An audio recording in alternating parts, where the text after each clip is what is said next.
mon quotidien est occupé avec de très, très nombreux coups de téléphone, réunions téléphoniques avec tous les acteurs de l'économie de la région pour à la fois essayer d'accompagner nos entreprises, préparer la reprise, parce que ça va être essentiel de préparer la reprise et de pouvoir répondre à tous les besoins, toutes les attentes, être hyper disponible, puisqu'on est dans une crise sanitaire sans précédent, mais une crise économique aussi sans précédent, où bon nombre de chefs d'entreprise sont aussi caution solidaire à titre personnel de leur entreprise.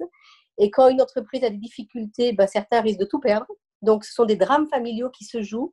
Donc, juste être disponible, je pense, est le rôle essentiel d'un élu par les temps qui courent. La situation économique évolue tous les jours. Et donc, il faut qu'on puisse accompagner nos entreprises main dans la main, le président Wauquiez, les élus de terrain, de proximité et tous les acteurs économiques. C'est ça le rôle, j'allais dire, que je joue moi aussi, comme d'autres. C'est être une des oreilles du territoire. Et après, en tant que vice-présidente de la région, travailler avec nos équipes, travailler avec le président, regarder si les dispositifs sont cohérents, sont pertinents. Et surtout, moi, mon rôle, c'est aussi de challenger mes équipes économiques pour faire que nos dispositifs soient simplifiés à outrance.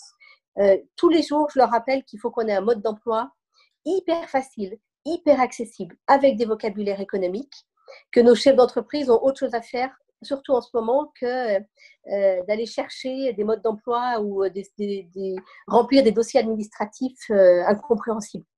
Donc voilà, mon rôle, c'est faire le lien, informer, échanger, et puis challenger nos équipes économiques qui sont en ce moment, mais comme depuis le début, assez remarquables sur leur engagement, pour que nos dispositifs soient hyper simples et répondent aux besoins des entreprises.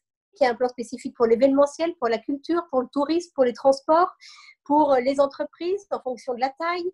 On a aussi le fonds de solidarité où la région va abonder pour les petites entreprises, pour les 1 500 €. Donc, à chaque fois, c'est plein de tiroirs. Et même si le plan représente 600 millions d'euros, ce n'est pas une paille, c'est énorme. C'est le premier plan au niveau de toutes les régions, donc avec vraiment très ambitieux, grâce aussi à la bonne gestion de la région. C'est pour ça qu'on a pu mettre autant de moyens. Mais on se rend compte que malgré tout, plus le temps passe, plus la crise continue, plus on est confiné, plus les entreprises sont arrêtées, plus on a de nouveaux besoins ou de nouvelles urgences auxquelles il faut répondre. Et là, c'est effectivement un plan massif avec plusieurs tiroirs, mais qui est aussi amené encore à évoluer en fonction des futurs besoins ou des besoins qu'on sent émerger de nos entreprises.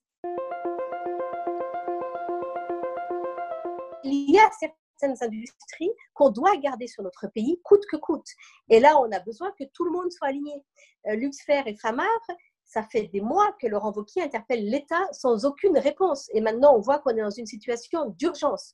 Donc, la région se mobilise, mais il faut que tous les acteurs soient mobilisés pour garder certaines industries essentielles à l'indépendance, j'allais dire économique, sanitaire de notre pays. Il faut qu'on voit dans cette crise mondiale que nous sommes ultra dépendants de la Chine. Que ce soit là avec des problèmes d'approvisionnement sur des matières électroniques, aéronautiques, etc., etc. Il faut qu'on puisse, on a les compétences chez nous, il faut qu'on puisse réindustrialiser notre pays, c'est essentiel. Il faut qu'on accompagne nos entreprises, comme on le fait au niveau de la région, à réindustrialiser, à reproduire sur notre territoire. Il faut qu'on puisse garder une autonomie de nos territoires. C'est important pour l'économie, c'est important en période de crise. Il faut qu'on soit autonome et qu'on puisse continuer à assurer, j'allais dire, les besoins essentiels de la population. Et ça passe par de la production, par des compétences qu'on doit garder chez nous. C'est vraiment urgent. Je pense, j'espère que l'électrochoc au niveau national a été fait, que maintenant l'État se rend compte de l'importance de la production sur nos territoires. Ça ne pourra passer que par une baisse de la fiscalité sur nos entreprises. Si on veut que nos entreprises produisent chez nous, il faudra obligatoirement se pencher sur la question de la fiscalité de production sur notre pays.